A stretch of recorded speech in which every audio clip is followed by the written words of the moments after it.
আসসালামু আলাইকুম everyone. Trying সাকসেসের পক্ষ থেকে আপনাদের সাথে আছি আমি মাহমুদ আহমেদ। আজকে আমরা ভিএস কোডের হালকা কিছু সেটআপ সম্পর্কে জানব। তবে শুরুতেই বলে রাখি, আপনি যদি আমাদের চ্যানেলে নতুন হয়ে থাকেন তাহলে প্লিজ আমাদের চ্যানেলটিকে সাবস্ক্রাইব করে রাখুন এবং পাশে থাকা বেল আইকনটিতে ক্লিক করে রাখুন।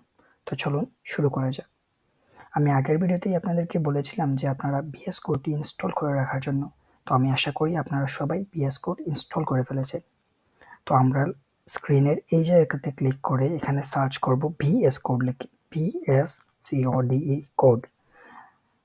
যদি ভিএস কোড এখনো ইনস্টল করে না রাখেন তাহলে আপনি এখনই ভিএস কোড ইনস্টল করে ফেলুন এবং আমরা এখানে ভিজুয়াল স্টুডিও কোডটি ওপেন করব।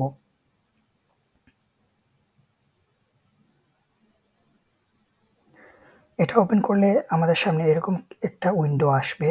তবে এই উইন্ডোর মধ্যে আমার এখানে থিমটা আলাদা, আপনাদের এখানে অন্য একটি থিমে আসবে। আমরা প্রথমেই থিমটা পরিবর্তন করব।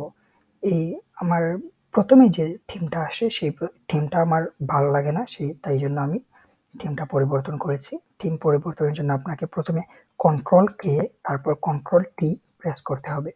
প্রথমে ctrl+k তারপর ctrl+t। এখানে ক্লিক করলে আপনি এখানে কয়েকটি থিম পেয়ে যাবেন। আপনার যে থিম ইচ্ছা আপনি সেটা ইউজ করতে পারবেন। যেমন আপনার এটা পছন্দ না হলে আপনি আরও আছে, যেমন লাইট মোড, এটা লাইট মোড, তারপরে লাইট ডিফল্ট লাইট, মানে আপনার ইচ্ছা মতো আপনার যেটাতে কমফোর্টেবল আপনি সেইটা সেট করে নেবেন। এর জন্য ctrl+k তারপর ctrl+t আমি এটা ডেসক্রিপশন বোর্ডে দিয়ে দিব আপনাদের জন্য। আর আমরা কিছু সাধারণ এক্সটেনশন ইউজ করব।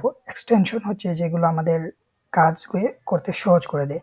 এইখানে আমরা এক্সটেনশনে ক্লিক করব। এই জায়গাতে এক্সটেনশনে ক্লিক করে আমরা এখানে সার্চ করব